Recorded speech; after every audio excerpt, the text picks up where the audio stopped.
Hi everybody, welcome to today's class. Now this is going to be a very important class for all the students, those who are starting organic chemistry, especially the students of class 10, 11 and 12 and those who are willing to start organic chemistry. Now very often as a teacher I hear from my students that sir, organic chemistry is very difficult.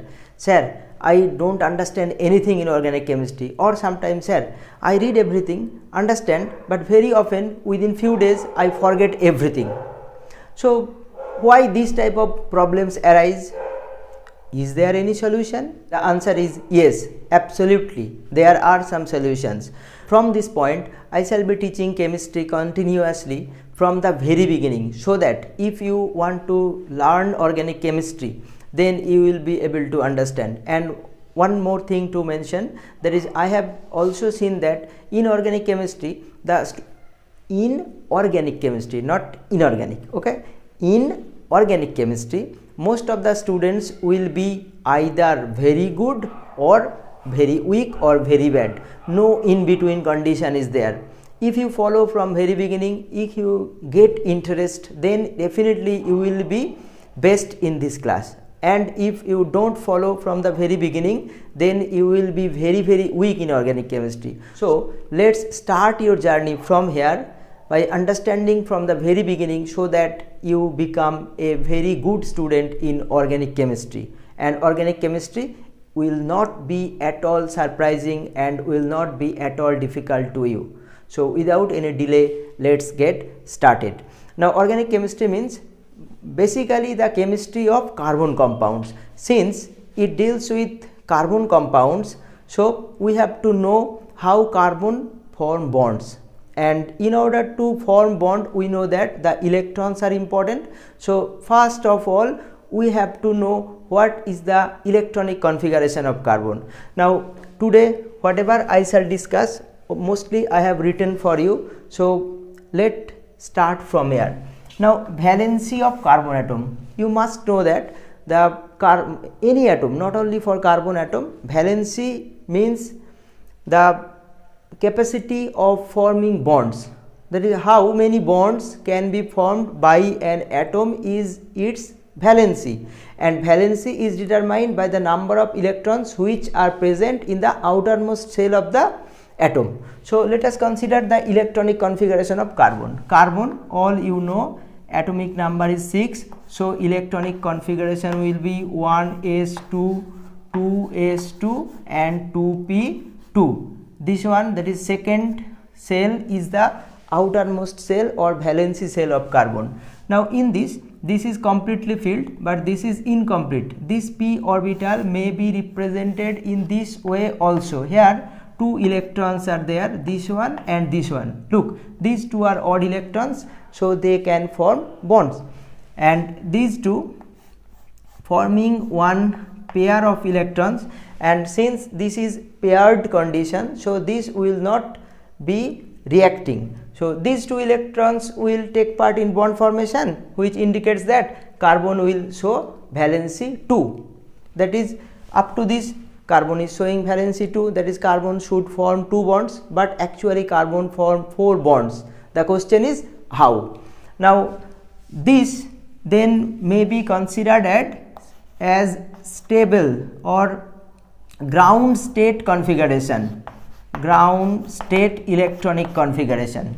Now what happens if carbon is excited? Now we know that in order to make any element reactive, you must impose some condition.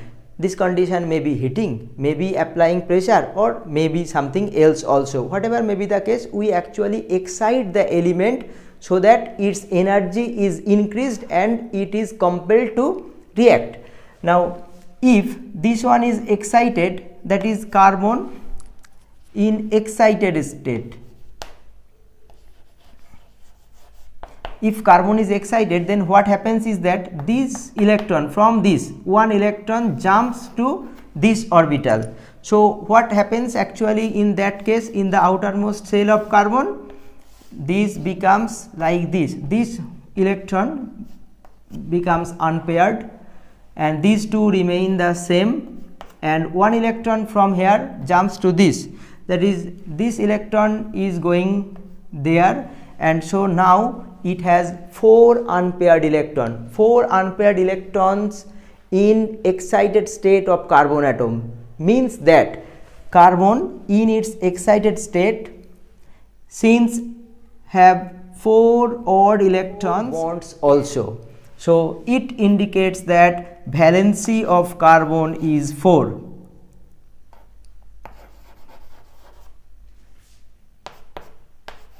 So in this way we can explain the valency of carbon 4. I hope you have understood this one. Means carbon is showing valency 4. So whatever compound may be formed by carbon atom, it will form 4 bonds, or it will show valency 4.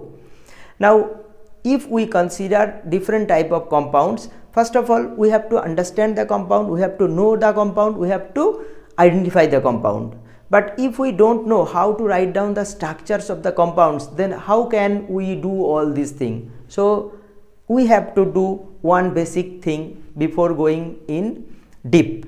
And what is it? This is how to write down the structures of the compound. And basically there are 3 ways to write the structure of a compound.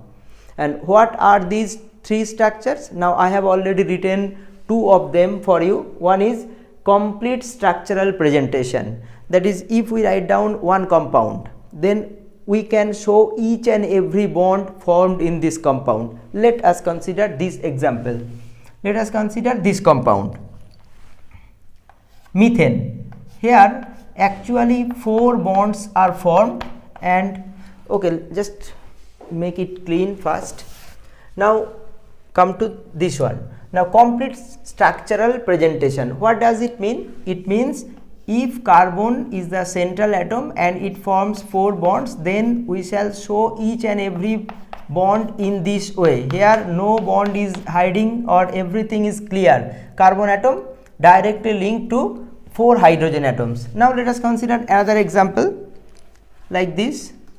Let us consider 2 carbons in a row is present, and this one will be forming 3 more bonds, because we know that valency of carbon is 4. This is 1 valency satisfied with this carbon atom, other 3 are remaining. So we are writing 3 bonds which may be formed to any element, but here since we are considering all hydrocarbons, so we shall put hydrogen here.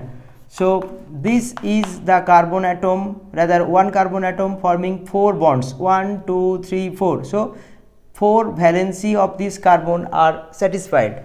Now this carbon already formed 1 bond with this carbon. Now another 3 bonds are to be formed. So these 3 bonds may be shown in this way. Now this is the structure of ethane. Now in this compound each and every bonds are shown. So this is one compound where each and every bond are shown. Here also each and every bonds are formed. So in this way, rather shown. So in this way, if we show all the bonds and write down the structure, then this type of structure is called complete structural presentation, in this way. Now let us consider another example and containing 1 atom other than carbon, hydrogen also. Let us consider the structure of methanol. Now methanol means methyl alcohol, that is in this 1 OH group is there, which is directly linked to carbon, and this carbon will be linked to 3 hydrogen atoms. Here also the structure is very clear.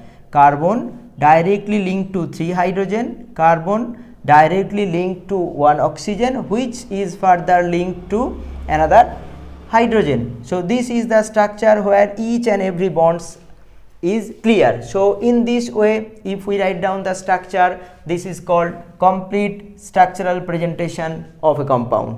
Is it clear? I hope it is clear. Now next come to the second point. Let's erase this part.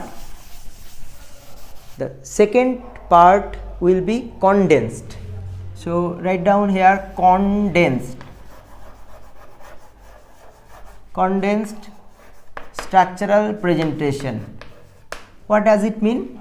So anything which is condensed means it is compressed, the volume is reduced, the density becomes higher. So if we just write down this one here, then we may not show each and every bond, then only automatically it will be compressed or condensed. Just if we don't show this and this bond, then it will become CH3, then this bond is this one, then this carbon, then all these three bonds will be omitted, and if we don't write them, we may write this one in short. So this is one structure which is little bit compressed from this one. Here 3 bonds from here have not been shown, 3 from here have not been shown, but this one is shown. So in compressed structure, some bonds may be shown and some may not be also. This one further may be compressed in this way, it may be represented in this way also. Here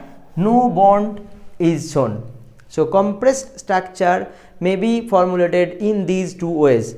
Now let us write down the compressed structure of this one also, that is methanol, methyl alcohol. This may be compressed in this way, CH3OH. Here no bond is shown. This is condensed structure or compressed structural presentation.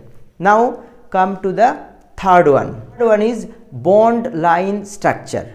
Okay, now let us write down this here.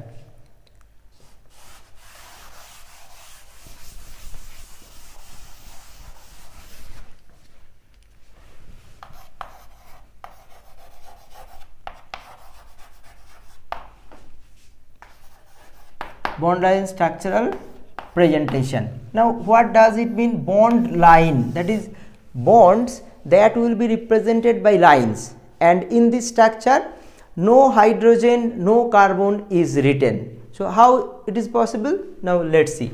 Let us consider the previous example, CH3 CH2. If we have to write down this one, CH3, this one in line structure, in bond line structure form, it will be like this.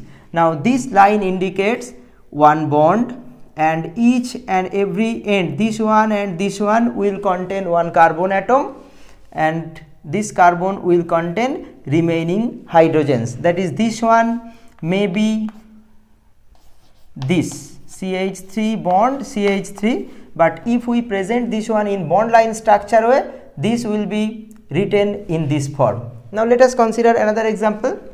Let us write down the main structure first, CH3 CH2 CH2 CH3. Now if we have to write down this in this way, then first of all you have to find down the carbon atoms, 1 2 3 4 carbon. So let us start in this way, 1 2 3 4. It should be zigzag in form, and since I have already mentioned no carbon, no hydrogen will be written, so let us consider most simplified cyclic structure, this.